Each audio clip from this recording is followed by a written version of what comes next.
Good evening, Sunday, July 28th, 2024, here in Sarasota, Florida. This is video number 6 out of a 30 days in 30 videos in 30 days series that will be named in the next couple of days for sure. I promise you, I will come up with an appropriate name for this series.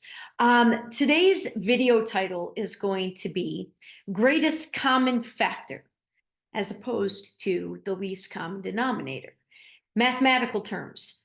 I am a big fan of numbers. Anybody that knows me knows this. In fact, one of my many nicknames in high school was Rain Man. This is referencing a 1980, I think it was 86, film with Tom Cruise and Dustin Hoffman, where Dustin Hoffman plays an autistic man who is highly capable and unbelievably good with numbers and memorization. I tend and have been this way as long as I can remember. I have a very good memory, and I remember numbers and dates and things, anything numerical. My dad's a CPA, so we grew up for fun doing long mathematical problems on weekends with my dad. He would give us like 20 numbers multiplied by 20 numbers or divided by huge numbers, and we would do it all by hand for hours on Saturday mornings, and dad would check it. So that's the dorky trait of the Noune kids shared today. So greatest common factor. This is another integral part of describing, again, trying to paint the largest, trying to have really broad strokes in the picture that I'm attempting to paint here in the first week. This is video 6. We'll have one more really broad stroke tomorrow topic, and then really try to dive into each of the broad strokes in the second week. This broad stroke continues to be expressing overall, what am I looking to do and to be in the work that it's unique work. This is me creating. For me, I look at work as simply all of us going out into the world with our skill sets, our interests, our desires, our experiences, and we take that and we go out into the world and we meet the various needs and wants of our fellow humans. That's what work is. And you do it in exchange, an energetic exchange of some sort. Mostly still, what defines that exchange in our current systems is money. But in the past, and I think there's sort of a resurgence of bartering. You can barter different skill sets or, exchanging something other than a direct dollar. But the primary exchange for these services is money. And that's actually a little hint for what tomorrow's video is going to be about, is talking about one of the big three, spirituality, religion, politics, and money. Those are the big three that, they tell you never to talk about at a party because you're going to piss off people and you're going to be, isolate yourself and upset and trigger people. And if you're following the series, you'll know that I opened the door to that with yesterday's video, talking about the fact that while I'm not at all good at it yet, I absolutely must get better with having the courage to be disliked, which often arises when you express things that people don't want to hear. And when you speak about either politics, money, or religion or spirituality, rest assured you're going to say multiple things that upset multiple people. So the money is coming tomorrow. But today, we're talking about the greatest common factor as opposed to the lowest common denominator. The phrase lowest common denominator, when it's used as talking about society, it's describing basically how to appeal to the greatest number of people. As I've also alluded to in earlier videos in this series, that is not, absolutely not, what I'm here to be most concerned about. Sure, would I love the ideas and the perspectives that I'm going to continue to lay out? Would I very much love for masses of people to resonate with it? Yes, absolutely. And not to feed my own dreams, but in a way that causes them to dial back into their greatest dreams and their greatest passions, and understanding that they don't have to settle for a life if they don't have a life comprised of those things right now.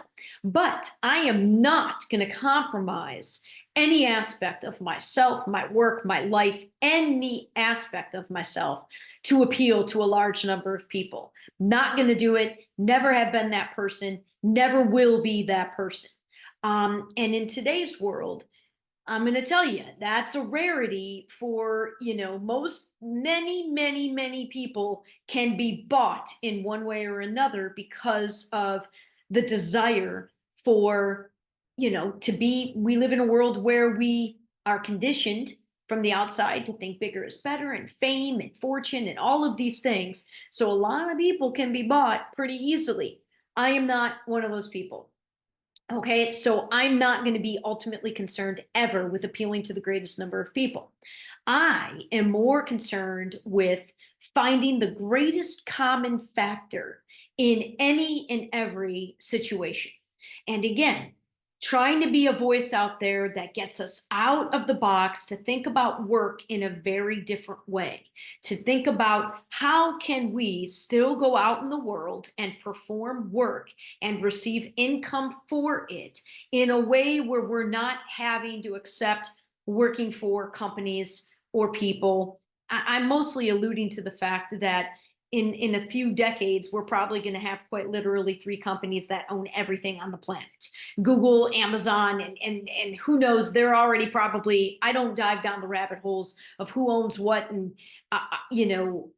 where it's very hard to know who even owns what, because so many things are owned by the same company at the top, but they're represented in name in different ways. But we all know that the days of mom and pop shops and smaller entities of business are kind of long gone. And it's quite difficult to begin. If you're anybody, if you know anybody, if you've got family or friends who have tried to start smaller establishments, it's not necessarily as easy. Not that it's ever been easy, but I do think that, especially since we're a country that was founded on entrepreneurialism more than anything, I think you'll find that if you talk to entrepreneurs, being a small business owner in present day is absolutely a lot harder than it was 10, 20, 30, 40 plus years ago.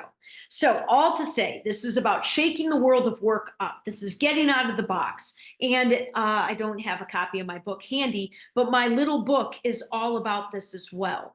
I'll save that for another video. It's about seeing the world of work in a very different way, getting out of the boxes. And obviously, this is going to appeal more to people who are not resonating with the mainstream way of doing things. This is going to appeal to people who aren't currently successful in jobs and working for big companies and who are deriving fulfillment from those employment opportunities. My work and what I'm talking about is going to appeal more to people like me who are traveling a unique journey to pave their own path. However, that absolutely positively does not mean that we aren't also here to crisscross, to work together, to be able to find the win-wins between, because I think a big part of this shift in consciousness, I think a huge part of it is absolutely remembering that certain people are in place in some of these more established places of work for bigger reasons than just earning the paycheck. And in some cases, in my dream, in my imagination, in my picture, there are people that are intended to be in the places that have more connections that will help the ones that are taking the path that's a little bit less traveled. So it's a little bit more challenging in certain ways.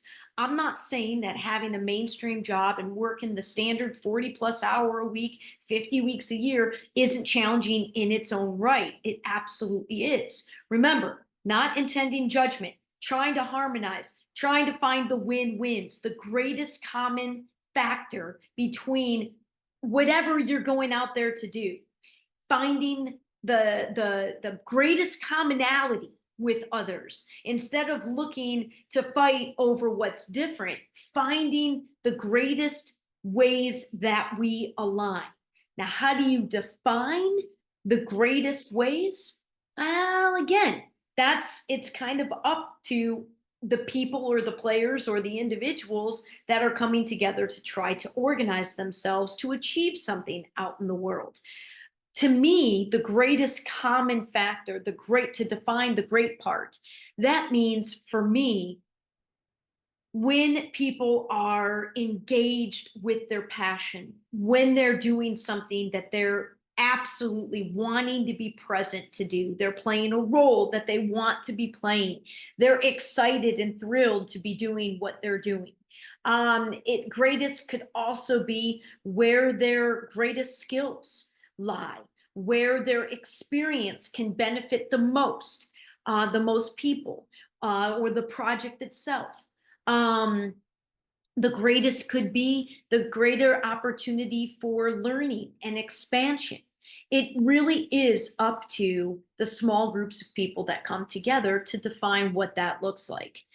This is going to be, I'm sure, one of the more nebulous videos. The one of the ones where people, even people who are following and liking some of the stuff I'm saying, this, I might lose folks in this one because, again, it's tough to sort of jump in and present this in the moment, right? Like, and also to try to follow and flow with what else I've already said. The greatest common factor aligns to the win-wins. And that aligns to, remember, overall, I am somebody who doesn't look at the way things are done and believes that we're going to achieve anything but the current cycle where the gap is increasing. Those that have are getting more. Those that have not are getting less. The middle is almost gone. We see tons of people, huge segments of the world population, still not even having access to healthy food and water, to basic human needs. War is still prevalent. Like, none of these things to me are things that I believe we need to continue to repeat over and over and over again. I believe in the evolution of the human being to begin to, at some point on the timeline of history, to evolve above these conflicts, to rise and evolve beyond the greed that dominates the world, to evolve beyond the need for material things to trump all else. This is what I'm working to do and to provide opportunities for. And but it's also to remember that we have to keep working. We have to keep earning a living. We have to be able to support ourselves. This isn't pie in the sky, unicorns and rainbows all the time. It's just beginning to get out of the box to look at, how can we break this cycle? Where and how can we do things differently? And I believe in returning to a more entrepreneurial world where, instead of representing companies, we are out there representing ourselves. I feel like that is more direct and therefore more efficient and therefore more effective. And I think it's more authentic and transparent and honest. How many times have you tried to go in or do business even within a company when you're a regular employee, and somebody's got to run it up the flagpole, and then you come back, you have a great idea, you come back and the answer is no? You never know where the no is happening. All of that is eliminated if we're out there meeting the needs and wants of our fellow human beings more directly. And if everybody's out there representing just themselves, then they don't have anybody to hide behind. They don't have a role to hide behind. They can't blame it on upper management for saying no. Everything is on the onus of responsibility of saying yes or no to something is on us. That directness, to me, is all along provides for, again, greater effectiveness, greater efficiency, more authenticity, more honesty, more transparency, and more integrity. All these things that I think are lacking in the world at large, especially in business. All right. So, again, not necessarily the greatest flow, but painting a broad picture, finding the greatest common factors between one another, as opposed to just dummying it down, bringing it down to the least common denominator so that you can push some product or push some idea to the greatest masses as possible. getting more selective, utilizing more discernment. All of these things, I swear to you, I could go off and do a video on each one of these things. But again, just trying to paint broad strokes. Going to leave that where it is for today, and we'll return tomorrow. And again, now I'll be into the full flow. Now I've got no excuses, no gigs to worry about, just getting up each day, really getting into my daily routine, breathing into what the goal is for this series, and trying to present it and bring it to you with not only some lightness and some fun and some energy and some inspiration, but also I promise you, I'm going to tie it into some more practical things that are in motion, ideas that I have, where they're at right now, and bringing voice, like I said, ultimately really working to try to connect it to my big project, Ripple 2020. And again, you can go to the website, ripple2020.world. Admittedly, it is not a completed website. It's probably only about half done, 60% done. I don't know when I'm going to get it done, but the gist of the project is there. And as you watch some of these videos where I provide you with some of the underlying concepts, ideas, and energies of what I'm doing, and it will help make the vision a little bit more clear. Or it won't, because like I said, not everybody is going to see this, but I'm working on it. I'm working on finding those greatest common factors. And I can also, let me also take the opportunity to say that one of the things I've played with in my head over the past dozen years, a lot, I play with this a lot. And I actually utilize Facebook in this way. So when somebody likes something, and listen, for me, if I get like 2 dozen likes on something, that's a ton. Remember, I don't give a shit about the numbers. When somebody likes something, one of my most favorite things to do is to try to imagine what it is each individual person that likes it, what part of what I'm expressing they're connecting to. And then what's even more exciting for me is when, let's say, 12 people like something that I put out there. Invariably, the 12 people will come from all the different segments of my life. I'll get somebody that I knew that short time in Seattle at Microsoft. I'll get somebody from my Ironman world. I'll get somebody from my family. I'll get one of my oldest friends from middle school or high school. I'll get somebody here from my farm community. Like, I'll get people from all the different communities of my life like the same thing. So then one of my favorite things to do is to imagine the greatest common factor between the 12 people in this example who are resonating with something in a share, and then try to make up a story about it.